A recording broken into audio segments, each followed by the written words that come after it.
Bienvenidos a Sendero Español, el podcast donde caminamos juntos por las culturas e historias del mundo hispanohablante. Hoy tenemos un episodio que me emociona muchísimo. Y la verdad, a mí también me entusiasma bastante. Porque, para quienes nos escuchan, la misión de hoy es desenterrar esos engranajes reales, esos mecanismos del México prehispánico que, pues, la historia oficial muchas veces simplifica o de plano ignora. Exacto. Vamos a sumergirnos en civilizaciones que literalmente sentaron las bases, ¿no? Arquitectónicas, matemáticas, filosóficas de todo un continente. Y nos vamos a enfocar en los olmecas y los mayas. Así es.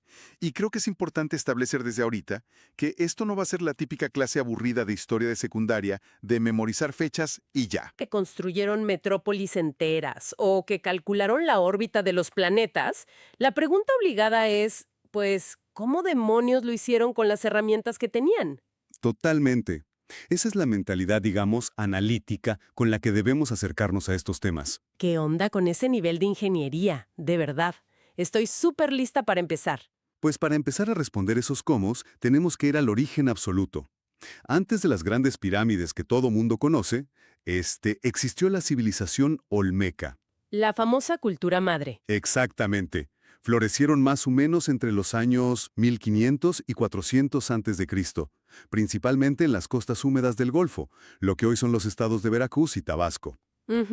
Fueron ellos quienes establecieron la plantilla fundamental para el resto de Mesoamérica. A ver, pausa ahí un segundo. Porque cuando hablamos de los olmecas, inevitablemente pienso en las cabezas colosales.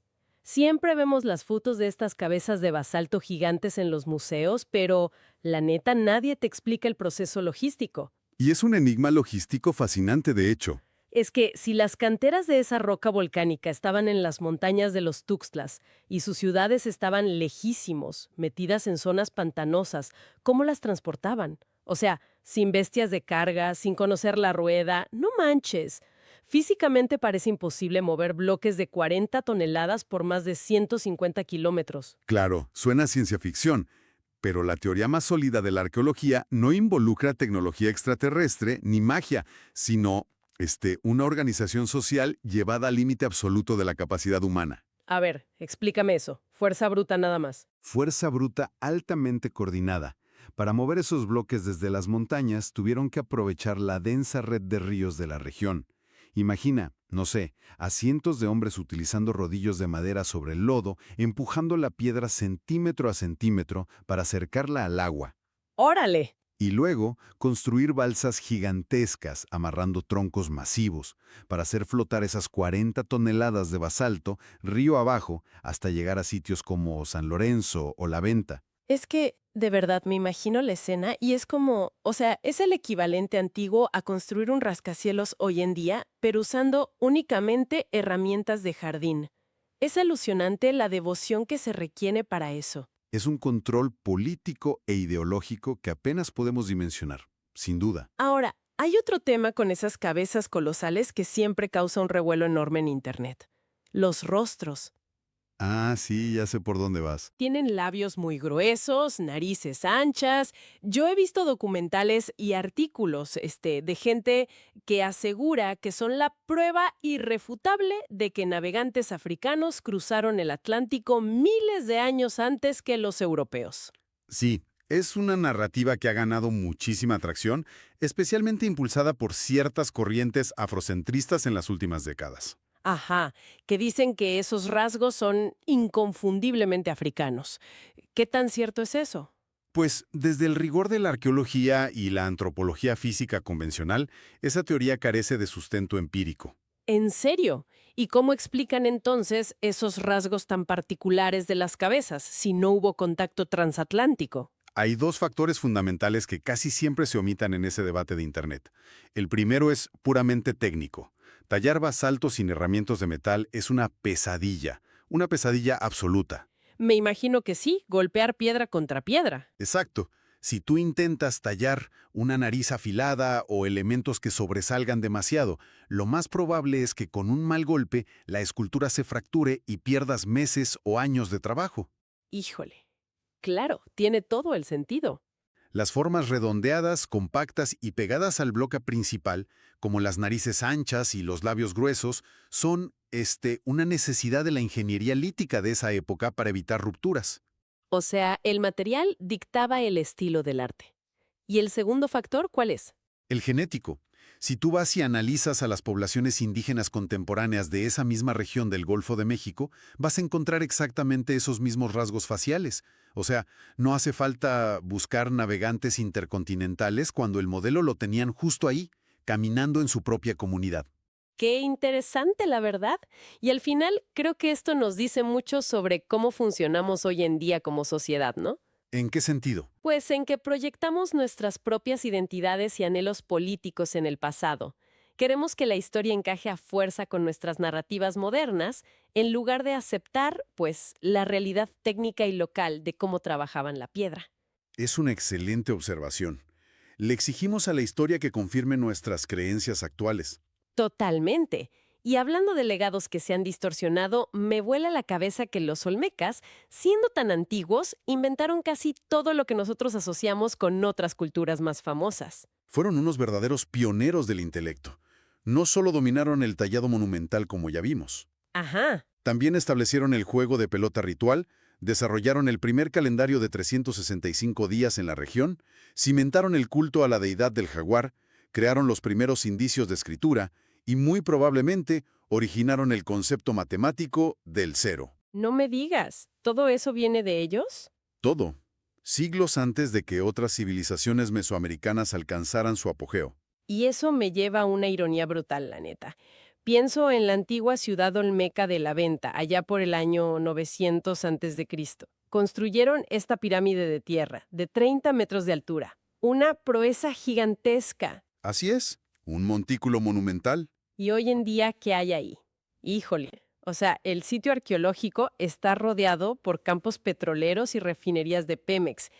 Tienes la mismísima cuna de la civilización mesoamericana, literalmente asfixiada por oleoductos y por la industrialización moderna. Es un contraste tristísimo. Es un choque de dos mundos muy fuertes, sí. Pero a ver, eso me hace preguntarme algo. Si ellos inventaron las reglas del juego, si hicieron todo esto primero, ¿por qué nadie habla del gran imperio olmeca? O sea, ¿por qué los aztecas se llevaron todo el crédito en nuestros libros de texto de la escuela? Pues mira, esto pasa porque la historia que consumimos masivamente no fue diseñada para hacer un registro objetivo del pasado, sino una herramienta de construcción del Estado moderno. ¿Cómo? ¿A qué te refieres con eso? Cuando México se consolida como nación independiente, ya en los siglos XIX y XX, las élites políticas necesitaban forjar una identidad nacional unificada y poderosa. Una identidad que pudiera mirar a los ojos a las narrativas heroicas europeas, como las de Roma o Grecia. O sea, necesitaban un protagonista imponente para la película nacional, básicamente. Exactamente. Y los mexicas, a quienes popularmente llamamos aztecas, encajaban a la perfección en ese papel. Claro, eran guerreros. Eran un imperio guerrero muy reciente. Sus crónicas estaban súper frescas en los documentos de los españoles durante la colonia. Y lo más importante de todo, su capital Tenochtitlán yacía exactamente debajo de la capital del México moderno. Ah, claro, la Ciudad de México. Era el mito fundacional perfecto para centralizar el poder. Exacto. Los olmecas, en cambio, eran demasiado antiguos, enigmáticos y geográficamente estaban alejados del centro político.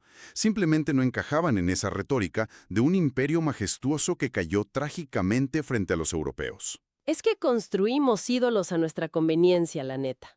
Pero bueno, la semilla del conocimiento olmeca no se pudrió en ese pantano de Tabasco. Esos cimientos, especialmente el manejo del tiempo y las matemáticas, encontraron terreno fértil siglos después. Definitivamente. Fueron tomados por la civilización que, a mi parecer, llevó la abstracción mental a su punto máximo. O sea, los mayas. Totalmente de acuerdo. Los mayas tomaron esa materia prima intelectual olmeca y construyeron un universo entero con ella. Pero, antes de maravillarnos con sus logros, creo que debemos desmontar un error de concepto enorme que nos enseñan desde niños. ¿Cuál error? La idea del gran imperio maya unificado. Eso jamás existió. No operaban con un emperador central que dictaba todo, al estilo del Imperio Romano, por ejemplo. A ver, entonces, ¿cómo se organizaban? Porque dominaron un territorio gigantesco, desde el sur de México hasta Centroamérica. Sí, el territorio era inmenso, pero su estructura política era mucho más parecida a la de la antigua Grecia. Ah, ok. Ciudades-estado. Precisamente, el paisaje político estaba fragmentado en una inmensa red de ciudades independientes. Cada gran ciudad era su propio centro de poder, operando bajo la figura del señorío, cada uno con su propia dinastía gobernante. Ok, entonces compartían la cultura, pero no el gobierno. Así es, compartían la escritura, los mismos dioses, las matemáticas, el arte. Pero políticamente, cada ciudad velaba por sus propios intereses. ¡Órale! Eso cambia muchísimo la perspectiva.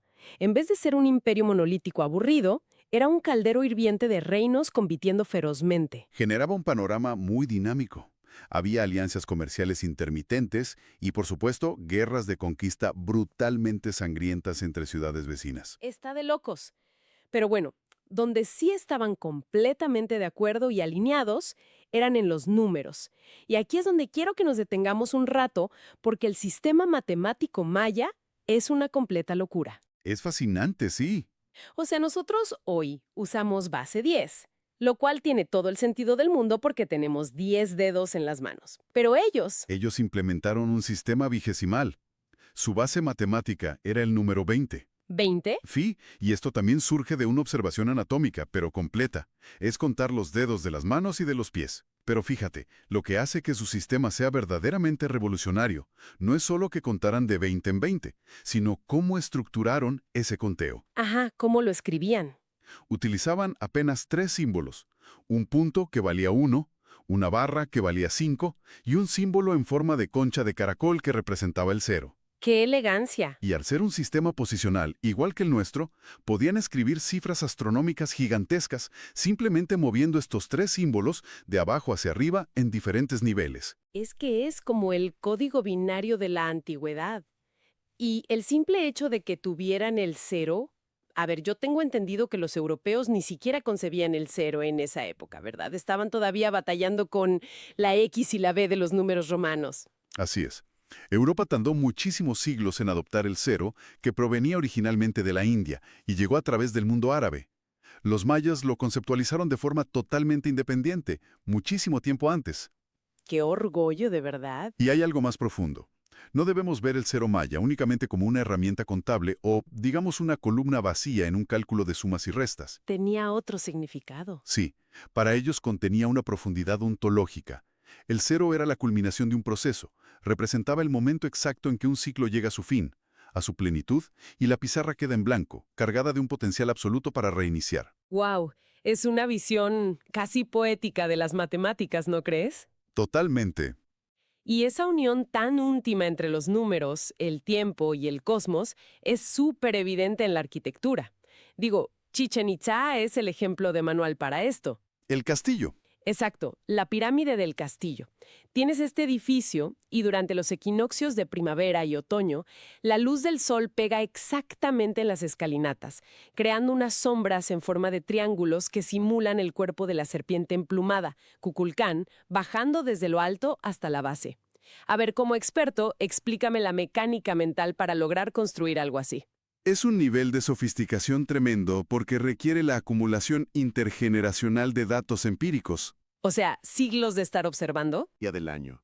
Y luego tienes que cruzar esa inmensa base de datos astronómica con una ingeniería estructural de precisión milimétrica. Claro, no te puedes Equivocar ni un grado. Tienes que calcular el volumen, la inclinación y la orientación exacta de miles de toneladas de piedra caliza para que interactúen con la trayectoria solar en 2 días muy específicos del año.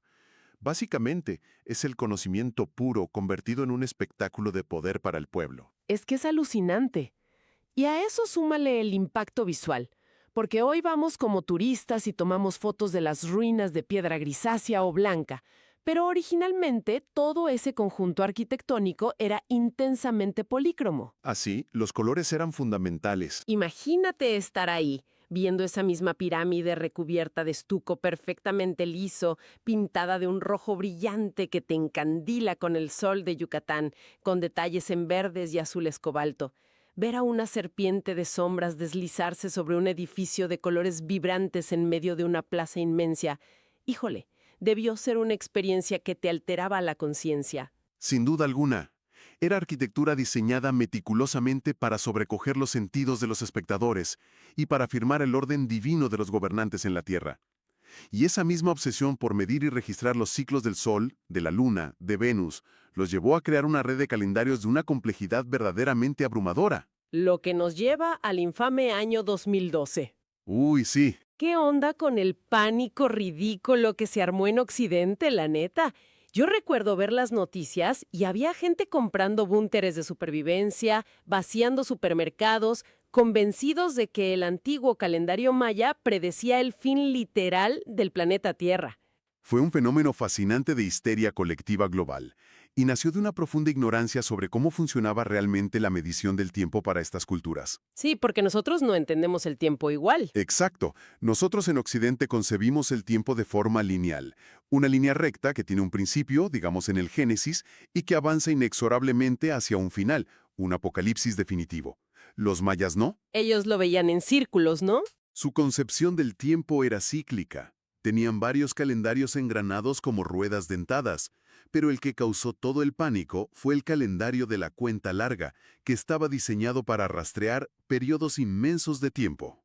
Mira, para que nos lo imaginemos, es como el cuentakilómetros de un coche, ¿no? A ver. Cuando llega a 99.999, no explota el coche. Simplemente los números giran y vuelven a empezar desde ceros. Es una excelente analogía. Lo que ocurrió en el solsticio de invierno del 2012 fue simplemente que un ciclo de aproximadamente 5.125 años, conocido como un Bactún, llegó a su conclusión aritmética. Se reinició el kilometraje. Y tal como dictaba su concepto filosófico del cero que discutimos hace un momento, el final de ese inmenso ciclo marcaba instantáneamente el inicio del siguiente. ¡Qué chistoso! Ellos no eran ningún augurio de muerte y destrucción, sino un periodo sagrado de renovación cósmica y celebración. ¡Qué revelador, de verdad! Transformamos su celebración astronómica milenaria en nuestra propia pesadilla distópica, solo porque, de nuevo, proyectamos nuestros propios miedos de la modernidad en ellos. Así es. Pero oye, aquí tengo una duda que me carcome. Si tenían estos ciclos tan meticulosos, y sabemos que escribieron tratados astronómicos, ¿cómo logramos leer sus fechas y sus libros hoy en día si sabemos que hubo un exterminio casi total de sus textos durante la conquista española? Bueno, ahí llegamos a una de las paradojas más crueles, irónicas y fascinantes de la historia de la humanidad. A ver. Híjole, el responsable del mayor borrado cultural en Mesoamérica fue el fraile franciscano Diego de Landa. En julio de 1562, en el poblado de Maní, en Yucatán, Landa ordenó un terrible auto de fe. ¡Híjole! ¡Quemaron los libros! Sí, impulsado por un fanatismo inquisitorial, quemó la inmensa mayoría de los códices mayas, argumentando que eran supersticiones y mentiras diabólicas.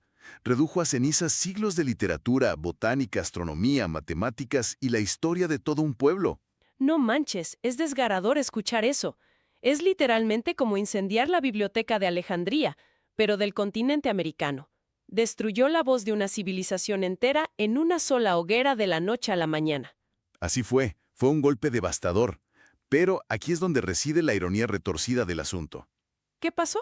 Años más tarde, enfrentando críticas y juicios por su extrema brutalidad, incluso por parte de la corona española, Landa escribió un tratado monumental titulado Relación de las Cosas de Yucatán. Para justificarse. Exactamente. Quería justificar sus métodos y describir minuciosamente a la cultura que había intentado erradicar. Y en este manuscrito decidió incluir entre muchas cosas un abecedario maya. ¡Órale! Le pidió a los escribas indígenas sobrevivientes que le dictaran el equivalente maya para las letras de la A a la Z del idioma español. O sea, el verdugo de los libros se convirtió en su principal archivero sin darse cuenta. Pero espérame, si el idioma maya no funcionaba con el abecedario latino de 27 letras, ¿qué fue lo que anotó Landa en su libro? Pues anotó la clave fonética, pero sin entenderla en absoluto. Landa asumió erróneamente que los glifos mayas funcionaban como letras individuales de nuestro alfabeto, pero la escritura maya no era alfabética, era logosilábica. Ok, ¿cómo funciona eso? Para explicar la mecánica de esto de forma sencilla, Imagina que quisieras escribir la palabra soldado en español, pero en lugar de usar letras, dibujas un sol brillante seguido del dibujo de un dado de 6 caras. Ah, ya. Sol, dado. Unes los sonidos de los dibujos. Exacto. Unes dos sonidos distintos que representan imágenes concretas para crear un concepto nuevo y abstracto. Landa jamás comprendió esta fusión de sílabas y logogramas. Él anotó signos que correspondían a los sonidos aislados que él pedía, no a letras reales. ¿Y entonces qué pasó con eso? Que este error de traducción quedó guardado y acumulando polvo en los archivos europeos durante siglos, mientras las estelas y las ruinas mayas en la selva permanecían completamente mudas. ¿Y cómo es que ese manuscrito de Landa, lleno de errores, finalmente rompió el código de la piedra? Porque según sé, la historia de quien logró descifrarlo parece sacada de una película de espías de la Guerra Fría. Es uno de los hitos intelectuales más impresionantes del siglo XX, sin exagerar. Fue obra de Yuri Knorosov, Un ruso. un lingüista y soldado del Ejército Rojo que, fíjate, encontró reproducciones de 3 de los poquísimos códices sobrevivientes mientras estaba en Berlín, al final de la Segunda Guerra Mundial. ¡Órale! Y años después, en 1952, recluido en Leningrado durante el pico del estalinismo y la Guerra Fría, Knorosov publicó su avance monumental para descifrar la escritura. Pausa. ¿Me estás diciendo que el individuo que descifró el código lingüístico más complejo de toda la América precolombina lo hizo desde Rusia, sin haber pisado jamás la selva mexicana, sin haber respirado el aire de una pirámide en su vida? ¿Cómo demonios lo logró desde un escritorio en Leningrado? Aplicando pura lógica estructural. Mientras los epigrafistas occidentales más eminentes, en Estados Unidos y Europa, estaban atascados en la creencia dogmática de que cada símbolo maya era una idea completa e indivisible, Knorosov cruzó el manuscrito de Diego de Landa con diccionarios coloniales del idioma maya hablado. Ajá. Y ahí se dio cuenta del error de Landa. El fraile no había documentado un alfabeto, sino un silabario. Knorosov demostró matemáticamente que los glifos representaban pares de consonante vocal. Al unir estos signos silábicos, las palabras antiguas de pronto cobraban vida y podían leerse fonéticamente. Un salto cuántico para la arqueología. Me imagino que el mundo académico occidental, al ver esto, lo celebró como a un héroe de la ciencia, ¿no? Lamentablemente, todo lo contrario. El clima geopolítico de la época envenenó la ciencia. Híjole, la política metiéndose donde no le llaman. La Academia Occidental, que estaba dominada por figuras superpoderosas en ese entonces, rechazó de tajo el trabajo de Knorosov. Desestimaron sus hallazgos argumentando públicamente que era propaganda marxista y un fraude fabricado por el bloque soviético para avergonzar a los occidentales. ¡Qué coraje, la neta! Tardaron décadas en admitir que el erudito ruso tenía la razón absoluta. Hoy, gracias a sus métodos, podemos leer la historia dinástica de reyes y reinas relatada con sus propias palabras. Rechazar la clave para entender a toda una civilización solo por la nacionalidad y el sistema económico de quien la descubre. Nos encanta ponernos vendas en los ojos. Y hablando de negarnos a ver la realidad por nuestras propias fantasías modernas, tenemos que tocar el tema de la tumba de Palenque y la teoría más descabellada de la historia pop. Sé exactamente a qué te refieres, y de hecho coincide en el tiempo, porque en ese mismo año, 1952, el arqueólogo mexicano Alberto Ruz Luiger logró destapar una escalera oculta en el Templo de las Inscripciones en Chiapas. Ajá, en Palenque. Y bajando por esa escalera secreta, llegó a la bóveda funeraria de Kinich Hanaab Pacal, el rey más famoso de Palenque. El sarcófago estaba cubierto por una losa de piedra monolítica, tallada con un nivel de detalle asombroso. Y es aquí donde la cultura pop enloqueció por completo. Autores de los años 60 y 70, como Erich von Däniken, vieron los grabados en esa lápida y afirmaron, sin el menor rubor, que Pacal era un astronauta antiguo. La famosa teoría del astronauta de Palenque, sí. O sea, argumentaban que en el relieve de piedra se veía al rey recostado en la silla de una nave espacial, operando palancas de control con las manos, y que debajo de él había fuego y gases de escape propulsando un cohete. Y la neta, si lo miras rápidamente en uno de esos canales de misterios a la medianoche, híjole, pues la mente te juega trucos y dices, sí parece un astronauta. Claro, es muy sugerente a primera vista. Pero es una ilusión óptica nacida puramente de la era espacial. Von Däniken impuso la lente de la tecnología del siglo XX sobre una obra maestra de la teología antigua. Totalmente. Una vez que entiendes la cosmovisión mesoamericana, la escena cobra un sentido lógico y espiritual profundo, no tecnológico. Lo que vemos tallado ahí no es un despegue hacia la órbita terrestre, sino el descenso inevitable de un humano hacia la muerte. A ver, entonces destrúyeme el mito del astronauta. Paso a paso, para quienes nos escuchan y todavía tienen la duda. ¿Qué son los supuestos controles y qué es el fuego del cohete? Con gusto. Pakal aparece reclinado, no porque esté en una silla ergonómica de la NASA, sino porque está cayendo a través del eje central del universo. Los mayas representaban esto como una inmensa ceiba sagrada, el árbol del mundo. Ok. Lo que parecen palancas y controles en sus manos son en realidad ramas entrelazadas y representaciones de sangre y linaje. Ah, nada de tableros de control. Nada.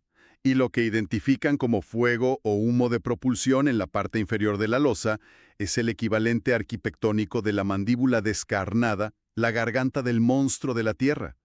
¡Qué fuerte imagen! Pakal está siendo devorado por el inframundo, transitando hacia el reino de los muertos para luego renacer divinizado como una deidad del maíz. Es un mapa teológico del viaje del alma, no un manual de ingeniería aeroespacial. Qué frustrante resulta que haya quienes prefieren inventar alienígenas dándonos clases particulares en la selva, en lugar de simplemente reconocer el genio teológico y el talento escultórico de las poblaciones originarias. Subestiman enormemente el intelecto humano de la antigüedad, sí. Pero bueno, si descartamos a los extraterrestres llevándoselos en naves espaciales, nos topamos con el otro gran enigma. Sabemos que entre los años 800 y 900 de nuestra era, la mayoría de estas colosales ciudades mayas del periodo clásico quedaron desiertas. El famoso colapso maya. Exacto. ¿Cuál fue la mecánica real de este colapso? Porque la gente cree que se los tragó la Tierra. El colapso del periodo clásico no fue un evento cataclísmico que pasó de la noche a la mañana, sino un desmoronamiento sistémico y gradual. Fue básicamente una tormenta perfecta que combinó la mala gestión ambiental con crisis políticas muy severas. Mala gestión ambiental. Sí, para poder mantener a una población urbana que estaba en plena explosión demográfica, deforestaron brutalmente la selva. Necesitaban leña para quemar la piedra caliza y hacer el estuco brillante de sus pirámides, y también necesitaban ganar terreno agrícola constante. Y al talar la selva masivamente a esa escala, alteraron los ciclos de lluvia locales, ¿no? Exactamente. Su acción humana directa exacerbó un periodo natural de megasequías que azotó toda la región en esa época. Y al escasear el agua de lluvia, el sistema agrícola se vino abajo. Claro, sin agua no hay comida. Y hay que comprender la mecánica de su dieta para ver lo grave que fue. Dependían abrumadoramente del maíz, y el maíz es una planta que es producto de una rigurosa selección artificial ejecutada cuidadosamente durante milenios por estas culturas. Es súper frágil en ese sentido. Este cultivo era un triunfo botánico, sí, pero al convertirlo en un monocultivo, hiperdependiente del agua de lluvia constante, crearon un sistema económico extremadamente vulnerable. Sin lluvia sostenida, el maíz fracasó de forma catastrófica a nivel regional. Y cuando no hay comida en la mesa, pues no hay reyes que te convenzan de que sigas construyendo pirámides para ellos. Tal cual, el tejido social se desintegró por completo. La hambruna masiva desató una violencia endémica. Las alianzas comerciales se fracturaron y las ciudades comenzaron a aniquilarse entre sí, luchando desesperadamente por el control de los escasos recursos hídricos y las pocas tierras cultivables que quedaban. Es terrible. La élite gobernante perdió el favor de los dioses y obviamente de su pueblo, y el sistema estatal burocrático simplemente implosionó. Es un colapso ecológico provocado en gran medida por sus propios excesos, sumado a un cambio climático natural.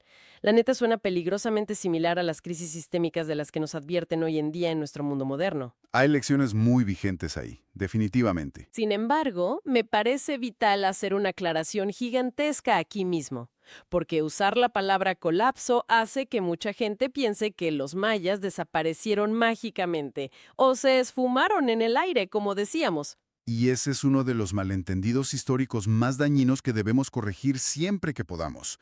Lo que colapsó, repito, fue el sistema político centralizado y las cortes reales de esas ciudades específicas en el sur. La élite, digamos. Sí, la red burocrática cayó, Pero los millones de agricultores, los constructores, los ciudadanos de a pie simplemente empacaron sus cosas y migraron, se adaptaron a nuevas realidades ecológicas. O sea, se mudaron. Fundaron nuevas ciudades, más brillantes incluso, en el norte de la península de Yucatán, como Chichén Itzá que mencionamos antes, y en las tierras altas de Guatemala.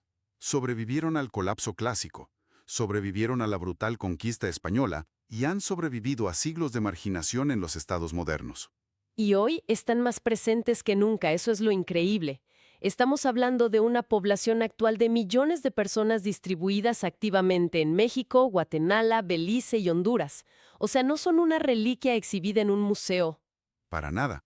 Mantienen vivas más de 30 variantes lingüísticas mayas distintas. Mantienen su organización comunitaria, su resistencia política. Incluso la espiritualidad prehispánica no murió, se transformó con el tiempo y se fusionó en prácticas como el curanderismo actual, Es un sincretismo fascinante. donde el profundo conocimiento de las plantas medicinales de la selva y la observación meticulosa de los ciclos de la naturaleza siguen operando bajo lógicas que desafían por completo a la medicina occidental.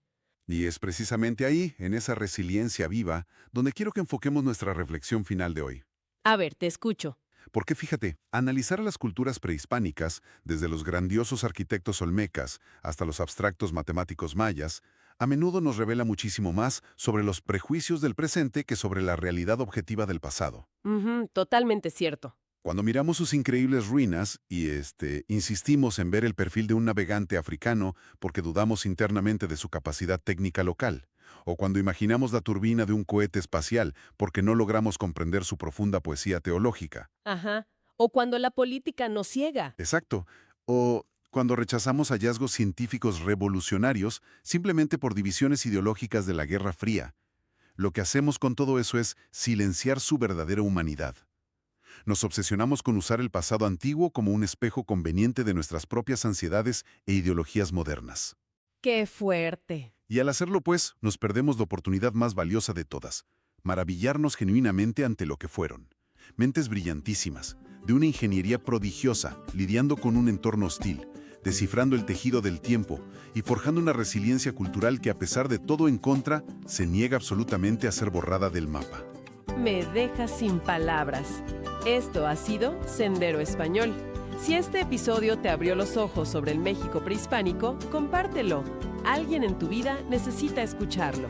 Hasta la próxima. El camino sigue. Hasta pronto.